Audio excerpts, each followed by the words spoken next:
కూర్మ వరాహ నృసింహ వామన పరశురామ శ్రీరామ కృష్ణావతారములను ధరించిన శ్రీహరి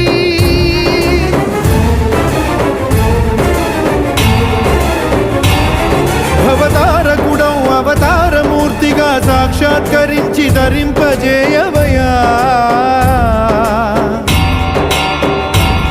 నను బంధ విముక్తుని చేయవయ్యా